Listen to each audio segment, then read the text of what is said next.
these next ones are fairly straightforward. Yep. Well, you didn't say it won't take long, so No, that was a good start.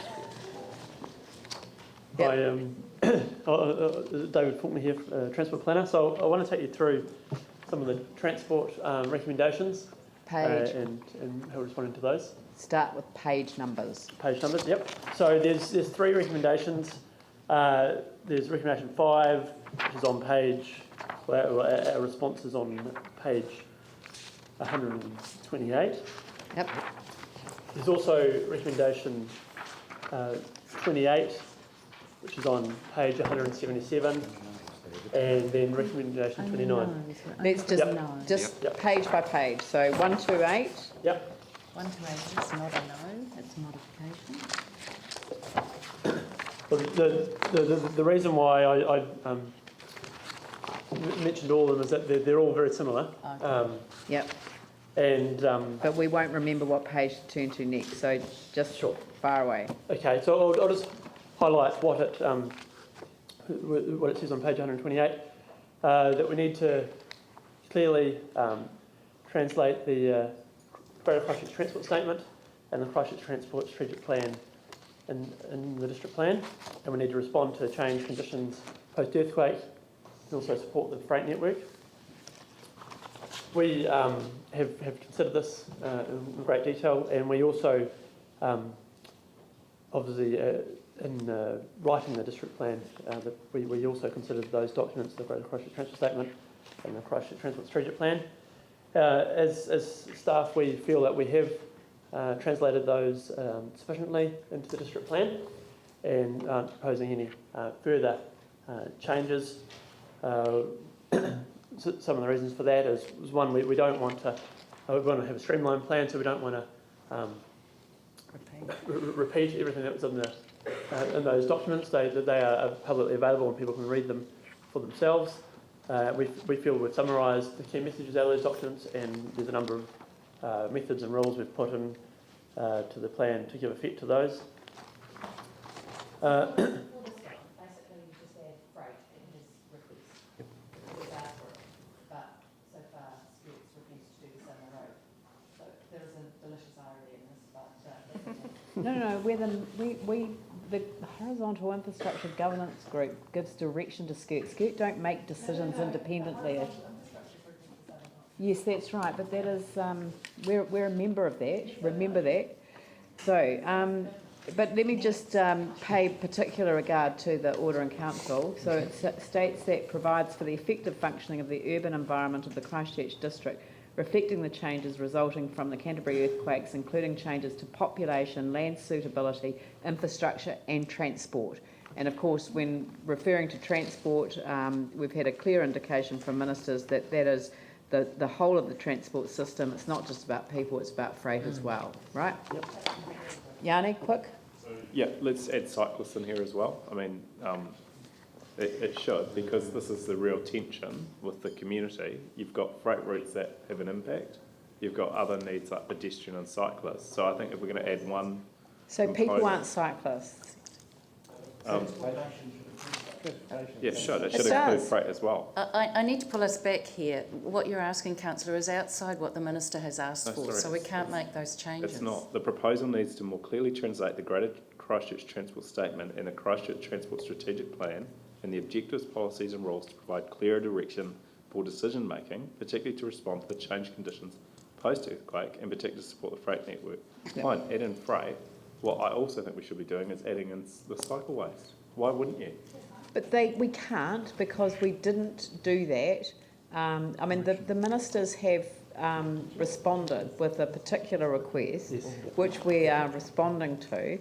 Well, if you read the transportation of I mean, the alternative is not to change the words and refer to people and freight, or change the words. So we have got quite a lot of provisions in the transport chapter to encourage cycling. I know. And cycle parking and so forth. We also wanted to have a streamlined objective. That's why we used the word people, to capture all people, no matter how they travel. And if we start including cyclists, then we will have to include a whole lot of other I know. modes of travel. So what does this actually mean in real terms? So like the submitter goes to a hearing or a proposal to put a freight designation through Brougham Street and shut off the intersections. What does this mean in real terms on the ground in terms of consenting? It's an objective. It gives a priority over Well, freight. Brougham Street is we- state highway actually, so it will be slightly different more than house other ave. The transportation needs of people would include cycling. Of course it does. Yeah, we haven't put any priority that freight are more important than people. No. That they are equal in that objective. Anyway, look, I'm not going to have a lengthy discussion about this issue. We either include people and freight in it, or we don't.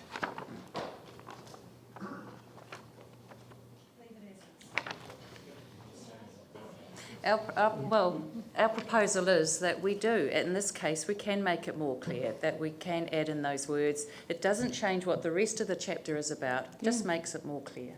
And it doesn't say that we take out all of references to cyclists. They're already in the chapter. Yep. All right. Moving along. Yeah, there was one specific sort of request where the comments thought that we could provide more for freight and for the strategic road networks, for the busy arterial roads, and that request is on page. So it's paragraph 22, and I refer to it on page 177.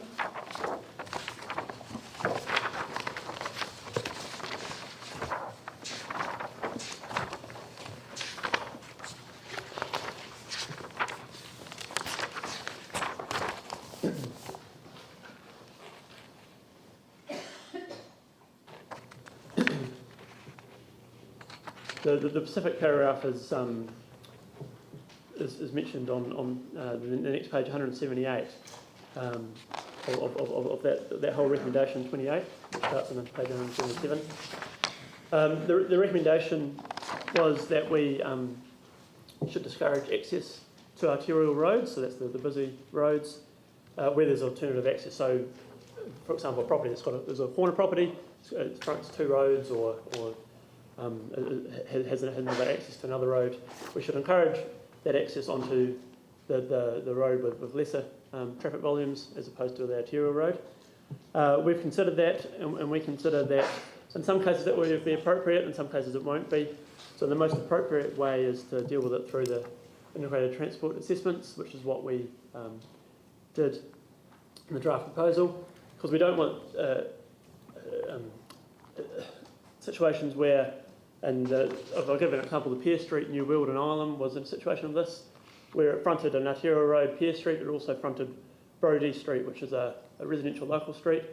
Some people are saying we should have all the supermarket traffic come off Brodie Street so that people don't clog up the arterial road to get to the supermarket.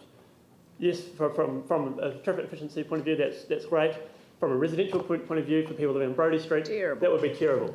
So we're saying that we need to balance the community's needs with the need to move traffic, and that's on a case-by-case basis. We'll do that through assessments. Yep. Yes. How is this resolution doing that? The change that you're proposing? Yeah. So we've just made once again some minor clarification changes, just to make it clear that people need to have, when they're making decisions, have to have particular regard to the strategic transport network, which is defined in the plan. That's the major roads. But we haven't taken out any reference to the residential needs of communities. So all it does is change the words through shared access to, in particular, the strategic transport network. That's correct. It's just the bold and And it's strike got out opportunities for sharing access with other activities. It's very explicit that if there's an alternative road, then the environmental effects, especially with respect to residential amenity, has to be taken into account. So we got a good result on Pear Street with the supermarket. Is it the strategic freight network that you're looking at, or the strategic transport network? Because in your text, in your officer reasons, you refer to strategic freight network, and the changing that you're suggesting it's the strategic transport network? Yes, the strategic transport network does cover the freight network and also the cycling network and the PT network. And So it does include those. so other it's issues. more Okay. comprehensive than Great, just thank you. freight. Yep. Can I just very quickly ask, please, what access controls are? At the top of page 178, which has the highest protection of access control in the proposal. Sure, yeah, so in the draft plan, and this we didn't really change from what's in the current operative plan. There are some controls, so if you've got a property on an arterial road, you must design it so that you can't back out directly onto the road. Right. Yeah, the classic is Broad it's Street. Those Yep. kind of things. I thought you meant traffic lights and things like No, that. no, Okay, it's- fine, thanks. Yeah. All right, next one. You're doing well. It's fine. You've got 5 minutes. 5 minutes. It's only the one single